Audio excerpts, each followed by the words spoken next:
Now, from WYDC TV, this is Big Fox News at 10.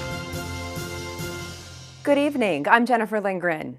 Changes are being made to mask policies in schools in the Empire State. Governor Kathy Hochul announcing Sunday that the statewide mask requirement for schools will be lifted this coming Wednesday.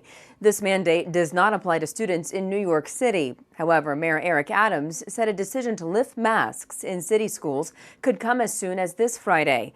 Adams also announcing he is considering lifting vaccine mandates for city restaurants, bars, and theaters by early next week. Waverly police say they have arrested a woman for allegedly killing her husband this weekend. According to police, Devin Henson has been charged with second-degree murder. She's accused of stabbing her husband, Christopher Henson, to death at their home on Saturday. The investigation is ongoing. Elmira police are investigating a burglary at First Arena over the weekend. Police say the people in these photos stole a laptop, power tools, and an unknown amount of cash from the arena.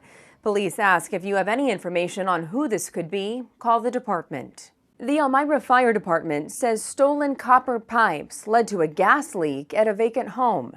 The leak happened early Sunday morning on Partridge Street and forced multiple people to have to evacuate their homes in the surrounding area. Those evacuated were able to return home after 2 hours of work by the fire department. Fire officials say it's unclear why the vacant home still had its gas turned on. They added there is no known suspect in the copper theft. Now to the latest on the crisis in Ukraine. For the first time since the dangerous conflict began, Russian and Ukrainian officials met for peace talks today. This as the death toll continues to climb and Vladimir Putin faces global backlash for his decision to put Russia's nuclear deterrence forces on high alert. Madeline Rivera has more from Washington. Ukrainian President Volodymyr Zelensky says the next 24 hours will be crucial as the country's armed resistance prepares for renewed pressure from Russian forces. Negotiators from Kyiv and Moscow are meeting as Ukraine officials call for a ceasefire and the immediate withdrawal of Russian troops from the country. This comes as NATO condemned statements made by Vladimir Putin after he ordered Russia's nuclear weapons to be prepared for increased readiness. I think what he's trying to do is message the West. He's trying to extort us. Zelensky is now pleading with officials to allow his country to immediately join the European Union under a new special procedure. Meanwhile, the death toll continues to rise following massive shelling in several Ukrainian cities over the weekend. Ukraine's Interior Ministry says at least 352 civilians, including at least 14 children, have been killed since the conflict began. We need to take extraordinary actions to meet this threat to our international system and do everything we can to help Ukraine and its people. The West continues to hammer Russia with sanctions, threatening an already shaky Russian economy.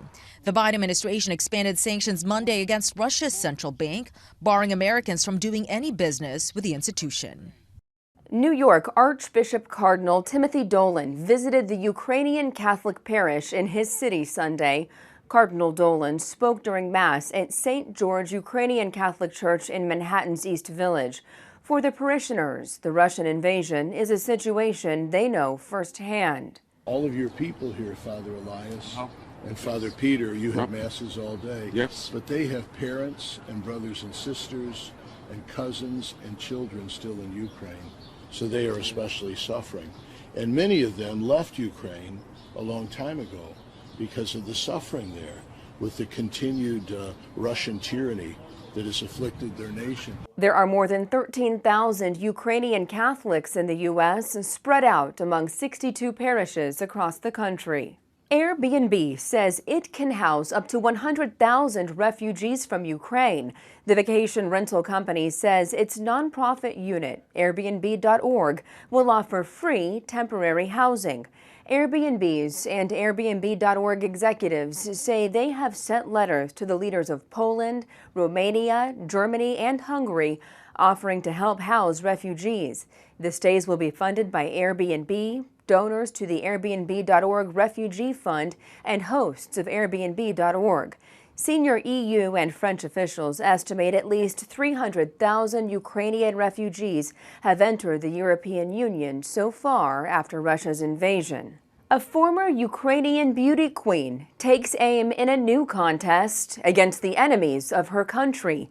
Anastasia Lena, who was Miss Grand Ukraine in 2015 in the Miss Grand International Beauty Pageant, has given the boot to beauty and traded it in for boots on the ground by joining the military, defending Ukraine against invading Russian troops.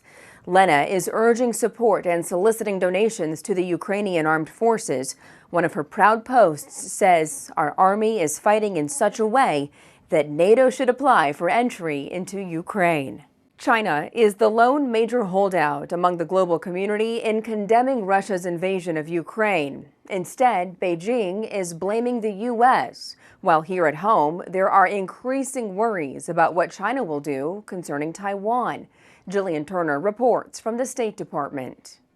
President Putin is a pariah on the world stage. Friends or no, Putin does have a key ally in Chinese President Xi Jinping, the two joining forces to form a new axis of authoritarianism. The two governments now so tight, Chinese leaders refused to condemn Russia's assault on Ukraine and refused in recent weeks to help the Biden administration ward off an invasion, reportedly sharing U.S. intelligence with the Kremlin. The State Department confirms they lobbied multiple countries to pressure Putin behind the scenes. A senior State Department official told Fox News, quote, "Just as we started ringing the alarm bells publicly in November, we did this privately late last year, too. Every responsible country should have used that influence to indicate to Putin that this kind of aggression would be met with a swift and severe response." Yesterday, China's foreign ministry took a bold step further, blaming the invasion on the U.S. Those who follow the U.S. lead in fanning up flames and then shifting the blame onto others are truly irresponsible. As the culprit, the person who started the fire should think about how to put it out as soon as possible. Earlier this month, China and Russia announced a no-limits partnership focused on helping each other's strategic interests. Russia in Ukraine and China in Taiwan, raising hackles among diplomats. I'm deeply concerned about the risk of cascading crises. Yesterday, Taiwan scrambled its air force in response to 9 Chinese aircraft entering its air defense zone. Putin and Xi spoke by phone today, their communication becoming more regular as of late. Another development here at the State Department, officials have been ordered to seize all contacts with Russian officials except without explicit approval, focusing on the current crisis in Ukraine. We have your complete workweek forecast coming up. Stay with us. Here's your local stock market update from Big Fox.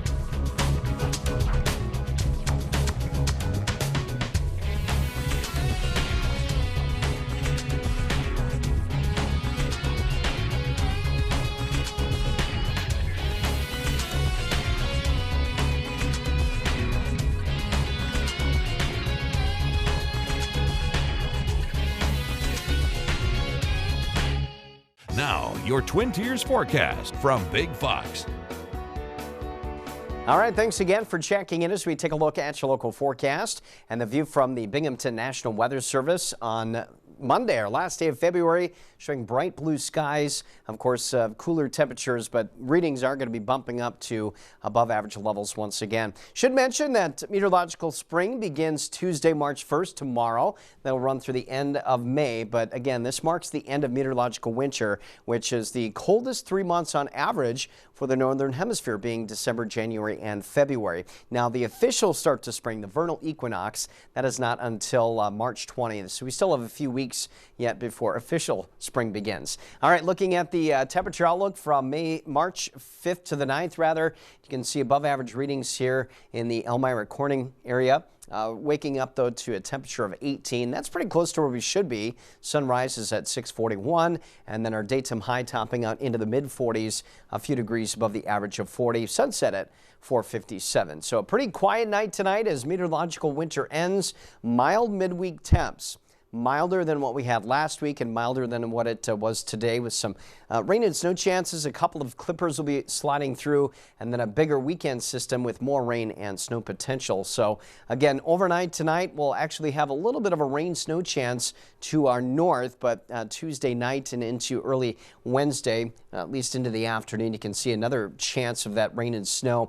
Anything that pushes through really during the week is not going to be all that impressive. We may have some very minor accumulations of total liquid and some snowfall potential. But if anything does accumulate, we might be lucky to see a few 100ths of an inch to maybe a 1/10 of an inch of total liquid, and then some very minor coatings of snow. Better chance of that through midweek off to our north.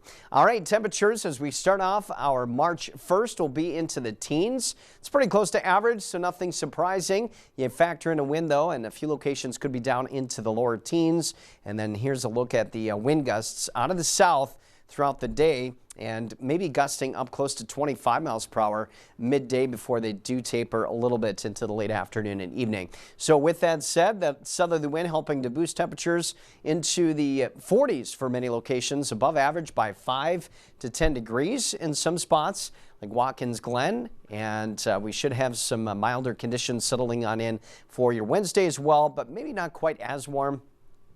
Elmira will be at 44 once again, Bath at 43. That light rain snow chance will be possible with some very minor total liquid accumulations and minor snowfall accumulations off to the north. Thursday, we're at 29, so a little bit of a cool blip before we jump back up into the mid-30s and 40s. So we head into this upcoming weekend, but that bigger weekend system could bring some rain and snow, and we'll keep you up to date. With everything going on in the world right now, mental health doctors say doing check-ins with kids of all ages is important. Laura Cantor has more from New York on how adults can start those tough conversations.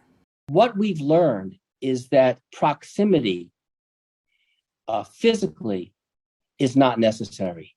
Many children who witnessed 9/11 on TV, who witnessed Oklahoma bombing, who witnessed the Challenger disaster on TV, got post-traumatic stress disorder. Between the pandemic, mass shootings, natural disasters, and now the invasion on Ukraine, child development experts are urging parents to check in with children of all ages, but not worry if those conversations are brief. Experts say our instinct can sometimes make us want to avoid talking to kids about tough subjects on the news because we don't want to upset them. With events unfolding on TV and across social media in high speed, the best way to address the conversation is head on and with sensitivity. You also want to make sure you're always in touch with how you're feeling about the situation, because our kids will look to us for how we're reacting to things. If your child asks questions, it may not be that they are terrified or upset. Many kids will just ask questions out of curiosity. Young kids under 7 may not know about the conflict, so it's best to approach them with a "what have you heard" question and go from there. With older kids, helping them sort through all of the information and asking for their opinion is key, especially for those who may be more anxious than others. No matter how you decide to address the invasion on Ukraine, experts say honesty is the best policy. A California mother's SUV is stolen with her young son inside. Zach Sauce has the latest. Certainly a terrifying ordeal for the family of that abducted toddler, Jacob Jardine, missing for more than 12 hours before being found safe and sound. I just want to see him. Can I just see him? I'll be happy. I'll be better when I see him. Shauna Thiel receiving the news she had been desperately waiting for all Sunday long. Her grandson, Jacob Jardine, just a toddler, located by authorities and safe. Authorities say the boy was abducted just before 4 a.m. on Sunday as his mother was unloading groceries from her SUV outside of a Sunnyvale motel. Someone stealing the 2008 Buick Enclave with the child still inside. The SUV last seen speeding up Matilda Avenue southbound in the wrong direction. He's the baby. Like, he's not even 2 yet, and someone took him from me, and I just want him home. Mother Melissa Jardine pleading for the public's help Sunday morning. Her son's abduction prompting an Amber Alert and a Bay Area-wide search, including multiple agencies, CHP, area police, and the FBI. All we want is him home. Please bring him back. Please. Please, just bring him back. Thiel's plea for help answered Sunday around 6 o'clock. A California Highway Patrol officer searching for the boy, discovering the stolen car in a Sunnyvale parking lot. Jacob inside, less than 4 miles from where he was taken. Very big sense of relief. And we're told the boy was taken to a local hospital to be checked out. Still no word on whether police have made any arrests in connection with his abduction. Federal agencies released a report projecting up to a foot of sea level rise in the next 30 years. the same amount the country saw in the past century. The report may sound dire, but experts say coastal communities can prepare. Austin Westfall joins us in Charleston, South Carolina, where construction crews are building projects to fight rising tides. Although that federal report talks about sea level rise increases by the year 2050, the ground that I'm standing on already floods occasionally from the Atlantic Ocean's rising tides. That's why the city of Charleston and its residents are becoming more resilient. November and May, it's the greatest place in the world. In June through October, you sleep with one eye open. Ladson Mills lives on the southern tip of the Charleston Peninsula, an area that is more prone to flooding from high tides and strong storms. The majority of his home is elevated, but the garage isn't. His family marked the floodwater level from Hurricane Hugo in 1989. And it's about here. Right about here on my chest. There are days when the sun is out and the water comes up and the entire peninsula floods. It doesn't take a powerful hurricane to cause floods. In November, high tides left parts of the city underwater. That's why Charleston is making sea level resilience a priority. Construction crews are raising the streets and the sea walls by Mills' home by 2 feet. When we have higher tides than we've had for the last 100 years, it's going to protect this community against those tides. The new walls, some of which are already finished, will help prevent water from coming into the city. And about a mile away, crews are working on a massive pump to deal with water when it's already in the city, whether it's from heavy rain or tides that jump the sea walls. If we get a substantial storm, we'll get 6, 8, 10, 12 inches of water in the streets. It might not look like much yet, but by 2025, this will be a massive water pump that will help keep city streets clear. High tide flooding that used to happen every year or two is now happening in a week or more per year. And we're seeing this in lots of coastal communities. Bob Kopp contributed to the federal report and is a professor at Rutgers University, one of the leading centers for sea level projections. He says the report isn't meant to be alarming, but instead used as a roadmap so that coastal communities like Charleston can prepare for the coming decades. If we plan, we can deal with a foot of sea level rise. The only reason we can't, in general, is if we don't plan. Professor Kopp says that the areas most susceptible to the rising tides are the U.S. East Coast and the Gulf Coast. He says the West Coast is not as susceptible because those coasts tend to be a little more steeper. The 28th annual Screen Actors Guild Awards were Sunday night, with actors honoring peers, including with historic wins, and where messages of support were shared for the people of Ukraine. Here's Ashley Dvorkin with more. We look forward to more opportunities for deaf actors, deaf culture. The on-screen family of Coda made history as the first film with a predominantly deaf cast to win the Screen Actors Guild top honor for outstanding performance by a cast in a motion picture. Supporting actor Troy Kotzer is also the first deaf actor to win an individual award. Also making history, Squid Game, the first non-English language series to be nominated for SAG Awards, won 3 of 4.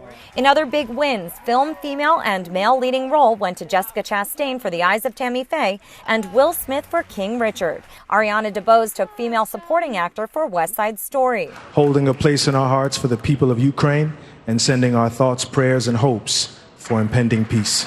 There were several messages of support for Ukraine. And I think we should really join and celebrating them and hoping that they can actually make a shift, as I believe they can. And Succession's Brian Cox, who also spoke about performers in Russia. Succession won TV drama. In comedy, Ted Lasso adds another trophy. TV movie or limited series went to Kate Winslet of Mayor of Easttown. I lost my nephew Michael to drugs, and it hurts. This was for my sister Pam. And Michael Keaton of Dopesick, who dedicated his win to his nephew. Lifetime achievement. Plus, Dame Helen Mirren was honored for Lifetime Achievement at a night which marked the first major televised in-person award show of the season. The theme here was Together Again, and actors up for Oscars will be together again very soon. The Academy Awards are March 27th. We want to leave you with a smile tonight. This man in Iraq has his hands full balancing eggs. Ibrahim Sadek took on an Iraq record of trying to balance eggs on the back of his hand and came up one better, tying the Guinness World Record of 18, also held by Britain's Jack Harris, set in 2020. Sadek found balance in his life by watching a man stacking rocks and decided to practice it 4 days a week. to achieve that feat. Thanks for joining us. Have a great night.